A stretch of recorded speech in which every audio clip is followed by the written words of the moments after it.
10절입니다. 무익하나마 내가 부득불 자랑하노니 주의 환상과 계시를 말하리라. 내가 그리스도 안에 있는 한 사람을 아노니 그는 14년 전에 셋째 하늘에 올라간 자라. 그가 몸 안에 있었는지 몸 밖에 있었는지 나를 모르거니와 하나님은 아시느니라. 내가 이런 사람을 아노니 그가 몸 안에 있었는지 몸 밖에 있었는지 나는 모르거니와 하나님은 아시느니라. 그가 낙원으로 이끌려 가서 말로 표현할 수 없는 말을 들으니 사람이 가히 이르지 못할 말이로다. 내가 이런 사람을 위하여 자랑하겠노라 하겠으나 나를 위하여는 약한 것들 외에 자랑하지 아니하리라. 내가 만일 자랑하고자 하여도 어리석은 자가 되지 아니할 것은 내가 참말을 함이라. 그러나 누가 나를 보는 바와 내게 듣는 바에 지나치게 생각할까 두려워하여 그만두노라. 여러 계시를 받은 것이 지극히 크므로 너무 자만하지 않게 하시려고 내 육체의 가시 곧 사단의 사자를 주셨으니 이는 나를 쳐서 너무 자만하지 않게 하려 하심이라. 이것이 내게서 떠나가게 하기 위하여 내가 3번 죽게 간구하였더니 나를 이르시기를 내 은혜가 내게 족하도다. 이는 내 능력이 약한 데서 온전하여 짐이라 하신지라. 그러므로 도리어 크게 기뻐함으로 나의 여러 약한 것들에 대하여 자랑하리니 이는 그리스도의 능력이 내게 머물게 하려 함이라. 그러므로 내가 그리스도를 위하여 약한 것들을 능력과 궁핍과 박해와 공고를 기뻐하노니 이는 내가 약한 그때에 강함이라. 아멘.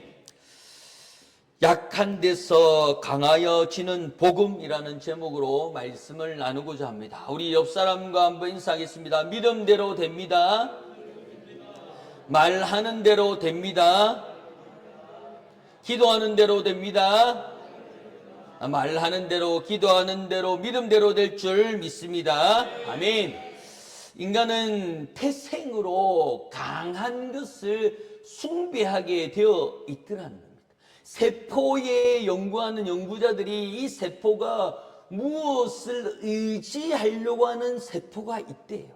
그러니까 우리가 그것을 믿고 또한 그것의 세포의 능력을 따라서 달도 믿고 별도 믿고 나무도 믿고 돌도 믿고 그것에 의지하려고 하는 힘들이 있더라는 거예요. 그것이 뭐냐? 강한 것에 숭배한다라는 겁니다. 그래서 고대 그리스 로마 세계는 수사학적인 탁월함과 가문과 육체의 아름다움 그리고 정복의 힘을 신적 축복이라고 증거를 삼고 있는 겁니다. 이 당시 고린도 교회에 어지러웠던 거짓 사도들, 즉 말하자면 슈퍼 사도들이라고 하는데 이 사람이 철학자들입니다. 이 철학자들이 세계적인 가치관을 교회 내부로 가지고 들어온 거예요. 그러니까 배고픈 소크라테스 이렇게 얘기하고 너 자신을 알라라고 하는 그런 명언들로 인해서 그것을 교회로 가지고 들어온 거예요. 그들은 자신들의 황홀한 영적 체험 또한 가시적인 이적 또한 당당한 외모와 웅변수를 자랑하면서 도리어 육체적으로 유약하고 고난을 받으며 말에 조란 바울의 사도권을 폄하하고 있는 가운데 있습니다. 이러한 배경 속에 고린도후서 12장은 바울이 어쩔 수 없이 자신의 사도직을 변호하기 위해서 꺼낸 말이 뭐냐면 내가 로마 시민권도 있고 내가 가말리의 1세의 제자지만 이것이 다 어리석다라는 겁니다. 그러니까 이 바울이 뭐라고 얘기하냐면 고린도 12장 7절에 한번 읽어보도록 하겠습니다. 6절이면 앞에 넘겨주시면요. 2절입니다. 시작. 내가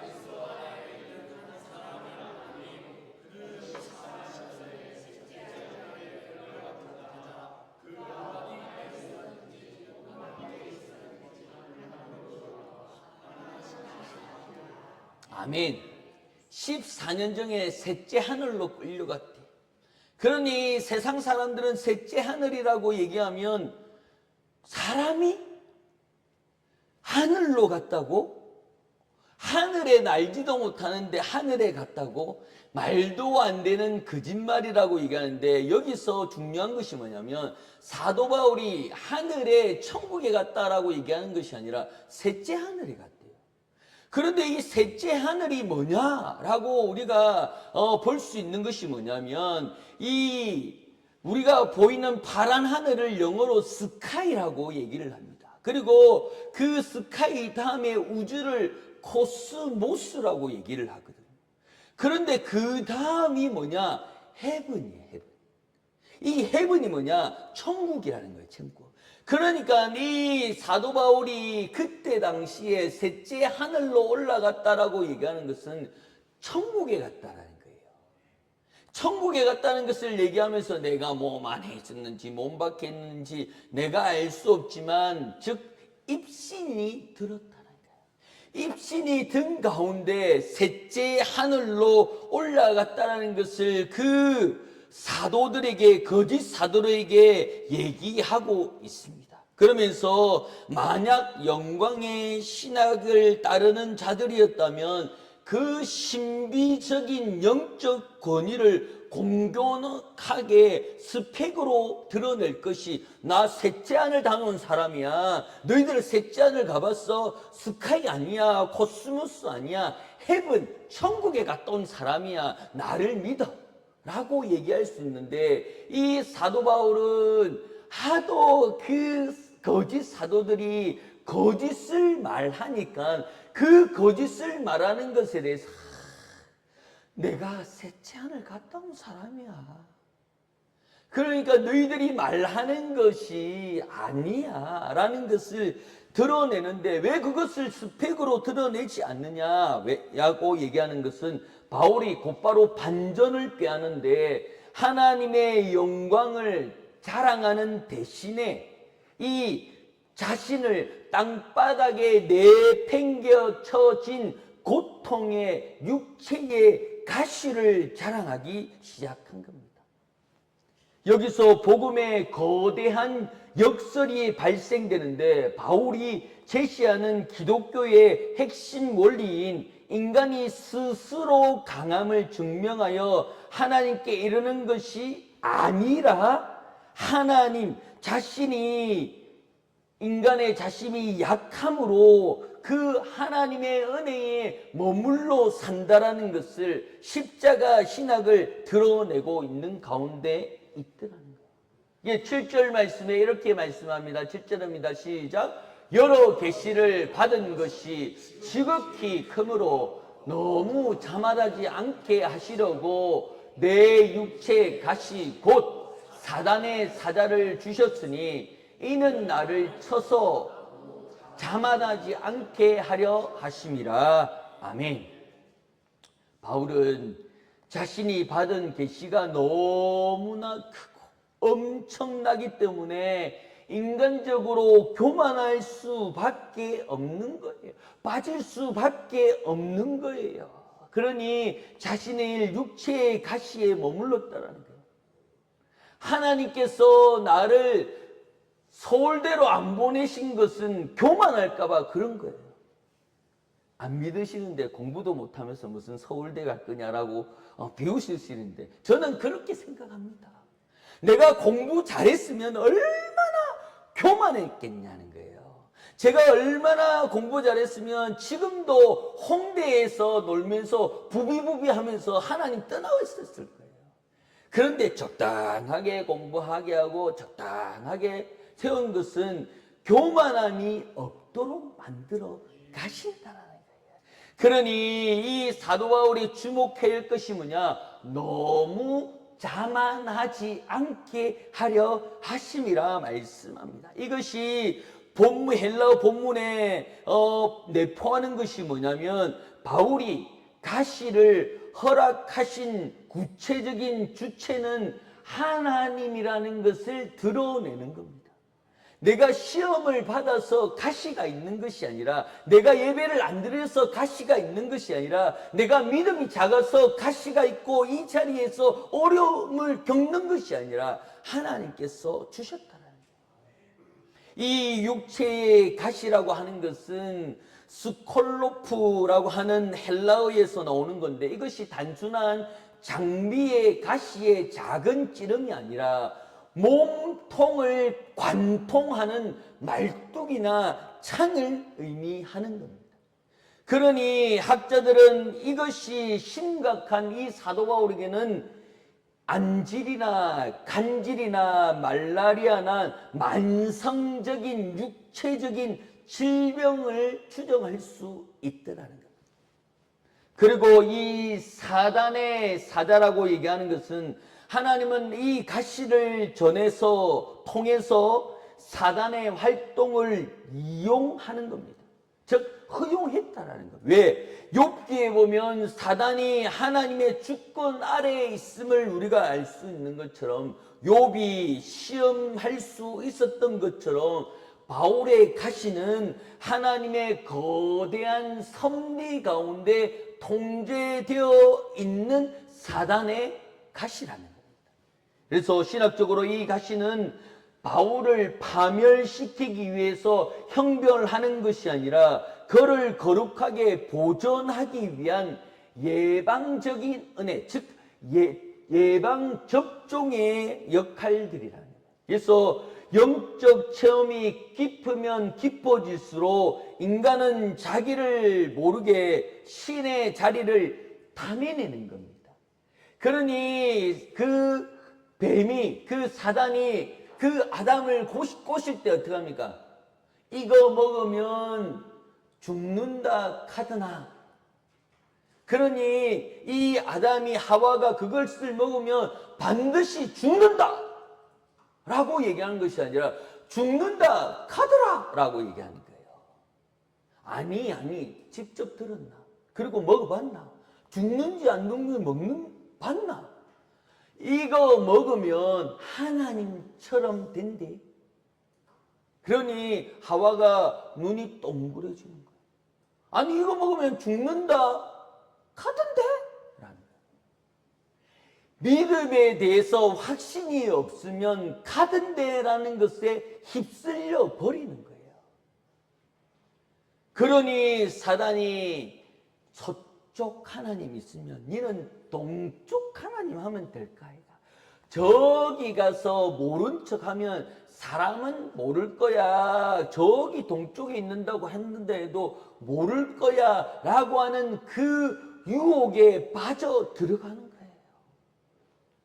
그러니 그 영적 체험하는 가운데 하나님은 바울에게서 하늘의 비밀을 보여주시는 가운데 있지만, 그 몸의 고통으로 말뚝을 박아 넣으심으로써 그가 여전히 흙으로 지은 제한적인 인간임을 매 순간순간 자각하라는 거예요. 그러니 사도 바울이 고백하는 것이 뭡니까? 죄인 중에 나는 괴수지만 나는 날마다 어떻게 한다고요?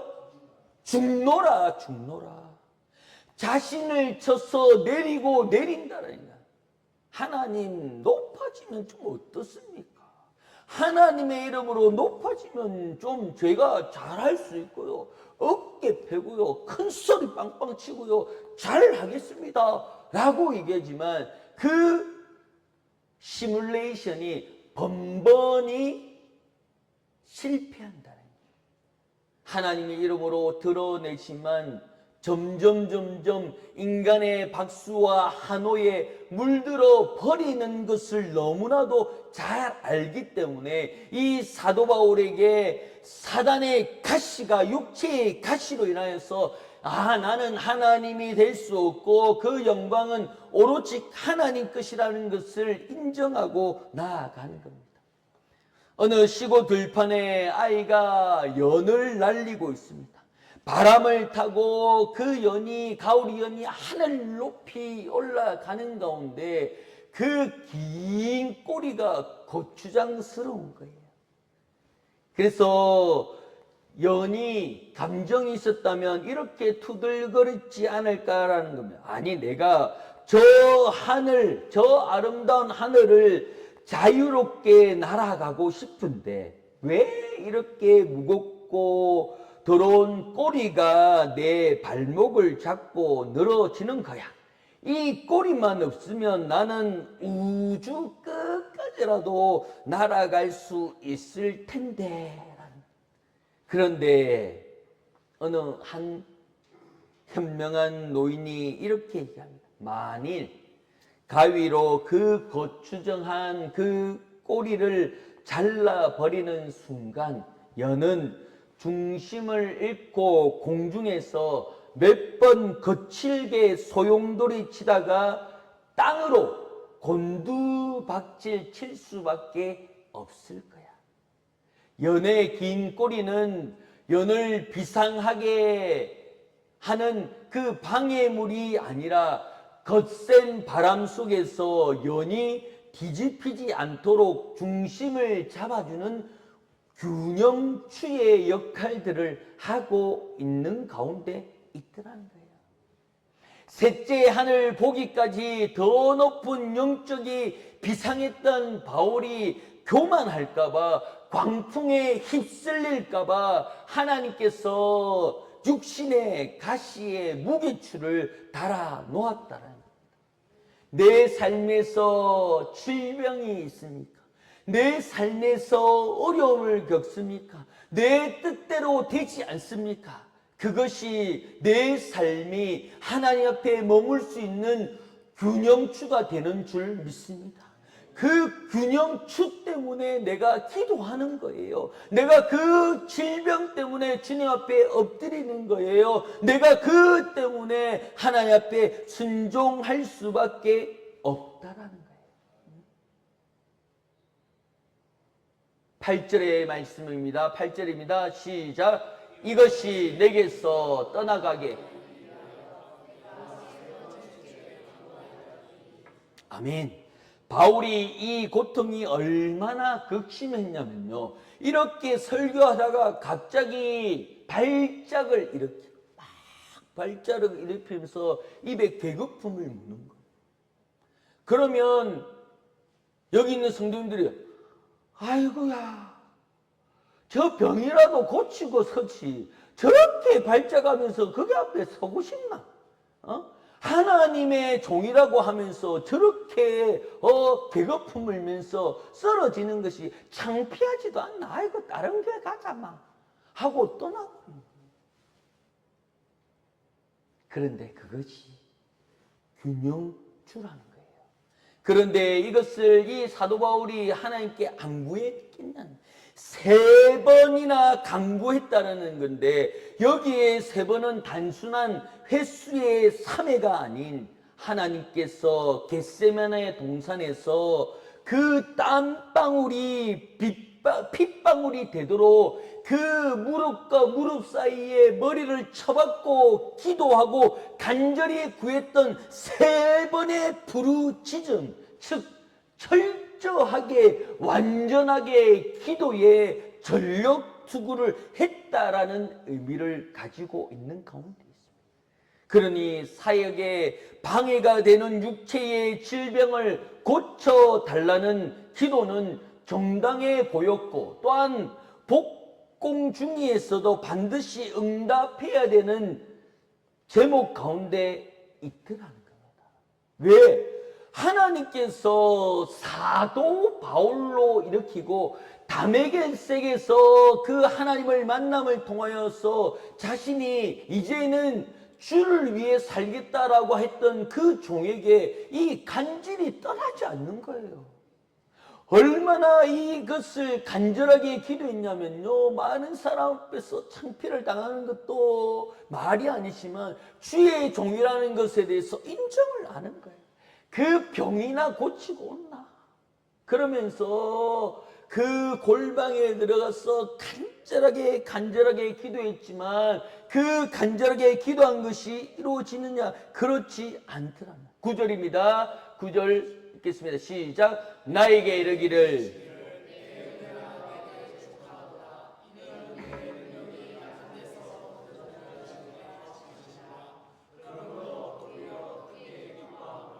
나의 여러 약한 것들에 대하여 자랑하리니 이는 그리스도의 능력들이 내게서 머물게 하려 함이라. 아멘. 이렇게 위대한 사도 바울이 기도했는데 하나님께서 아이고 그래 내가 들어줄게, 아이고 미안하다, 그리고 내가 이것에 대해서 기도의 응답을 네가 자랑하면서 설교해라 라고 얘기할 줄 알았는데 하나님께서 뭐라고 얘기하냐면 거절.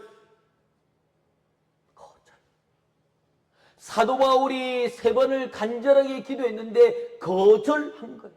그것이 뭐냐? 내 은혜가 내게 족하도다.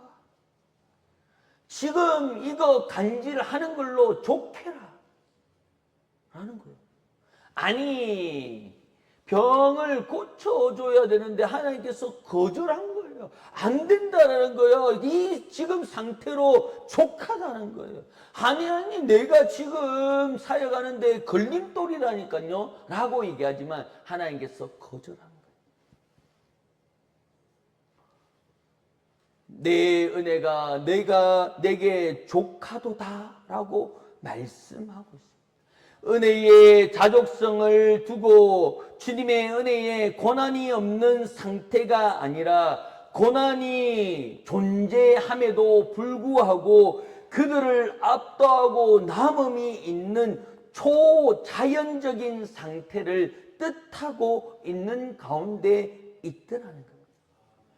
그래서 이 현재 시대의 신비는 뭐냐면 이 족하도다라고 하는 것은 아르케이라고 하는데 이것에 대해서 과거에 족했는데 미래에 족한 것이 아니라 가시가 살을 찌르고 그 가시가 인간의 몸을 간통하는 이 순간이 족하다는 거예요.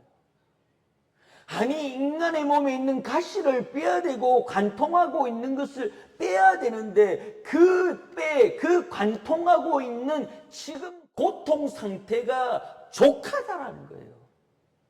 말이 되지 않는 겁니다.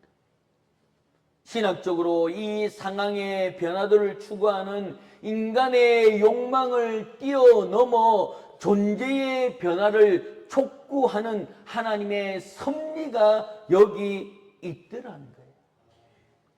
기독교의 구원은 고통의 환경을 면제받는 이론적인 탈출이 아닌 그 고통 한복판에서 신적 존재임을 경험하는 임마누엘의 신비를 나타내고 있는 가운데 있더라는 거예요.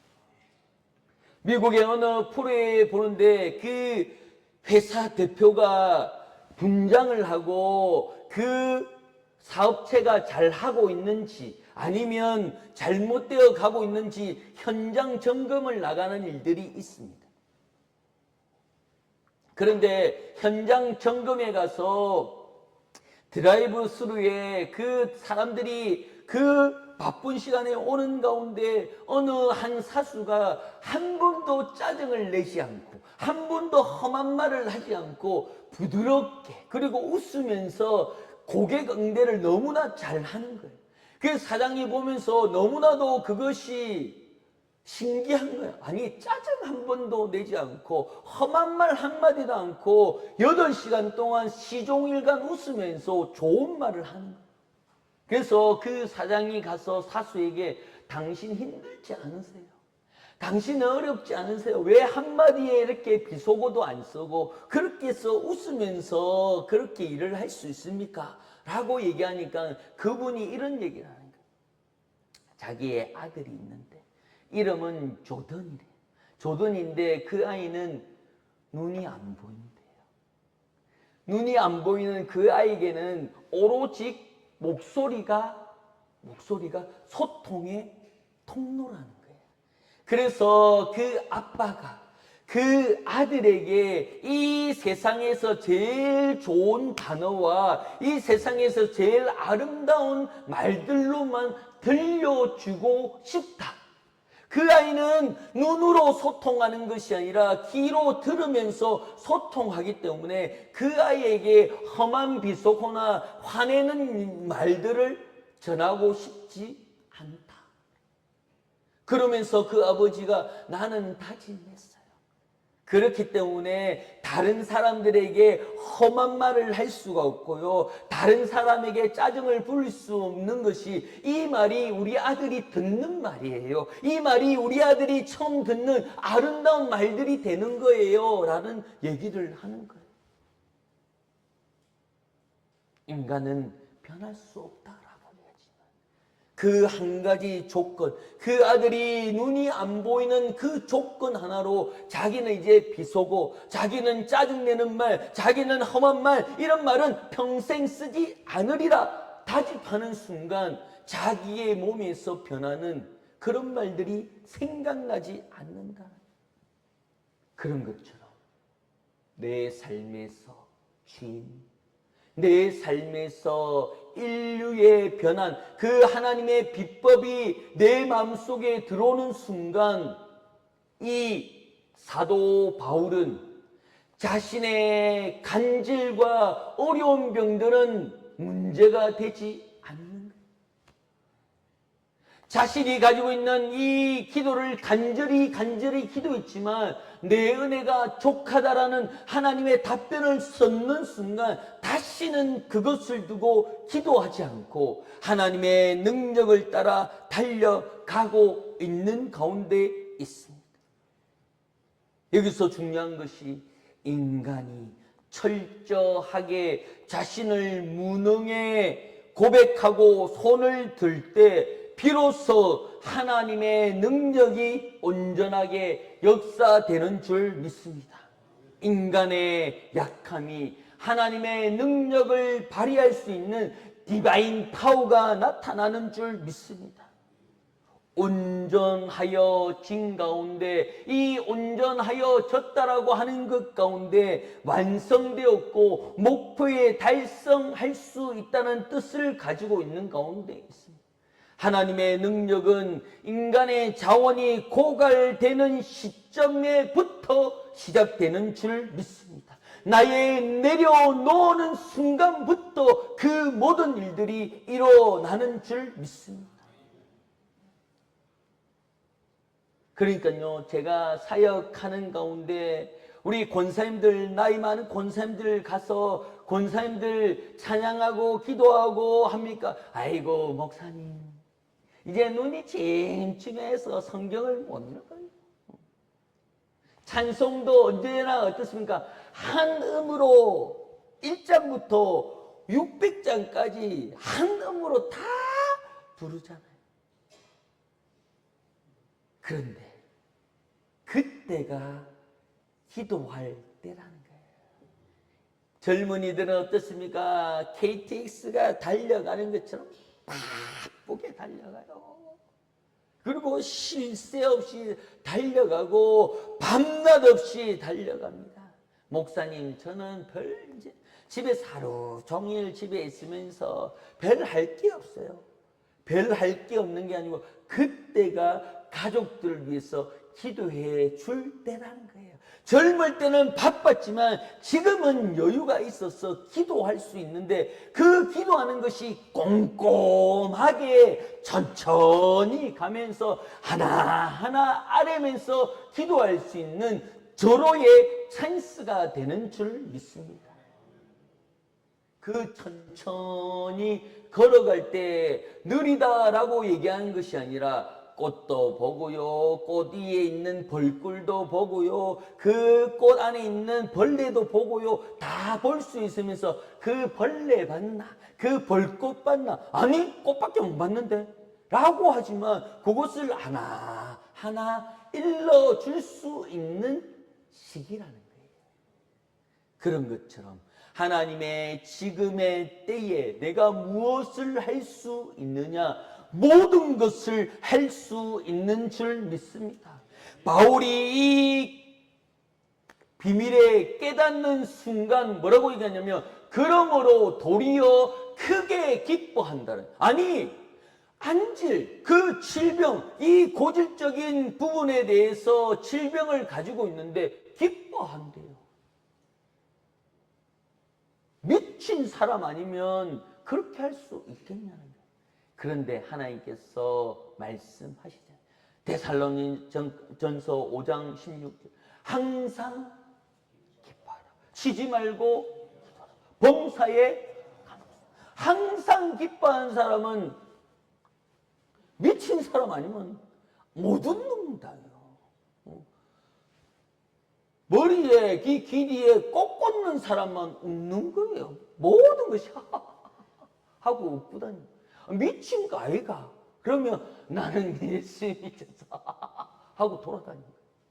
그러니 세상 사람들이 저 종교는 맨날 뭐가 좋노? 저 종교는 뭐가 그렇게 좋아서 항상 웃고 다니노? 그 사도 바울이 얘기하는 것이 자기가 질병이 있는데 크게 기뻐한다라고 얘기하는 그 고백의 삶이 있는 줄 믿습니다. 영적의 대전환이 이루어지는 것이 주님의 영광이 머무는 성전이 되기를 소망하고 있는 가운데 있더라는 겁니다. 그러니 10절 말씀입니다. 10절입니다. 시작. 그러므로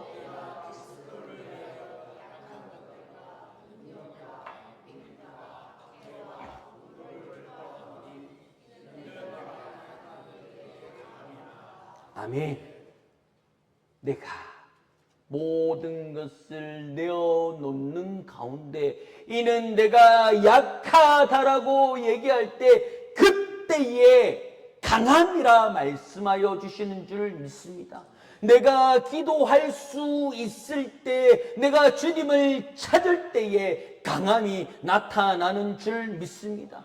궁핍과 어려움 가운데 있지만 이 모든 것이 다 내려놓을 때 하나님 내 안에 nothing, 아무것도 없습니다 했을 때 하나님께서 그 모양을 보며 everything, 모든 것을 할 수 있을 그때가 지금이라 말씀하여 주시는 줄 믿습니다. 우리 교회가 커지지 않습니다. 그리고 성도들이 많지 않습니다. 영세하다라고 얘기하지만 그때가 강함이라는 거예요.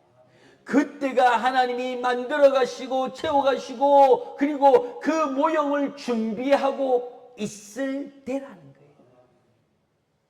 그러므로 하나님의 놀라운 축복은 내가 nothing, 아무것도 없을 때 하나님께서 강함을 만들어 주심을 통하여서 이 교회에 모든 것이 다 있고 이 교회에 모든 것이 가능하고 이 교회에 모든 것을 이루어 가시는 하나님을 볼 수 있는 줄 믿습니다.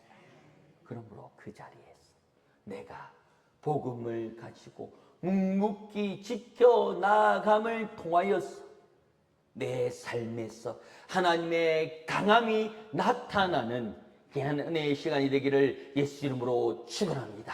아멘. 우리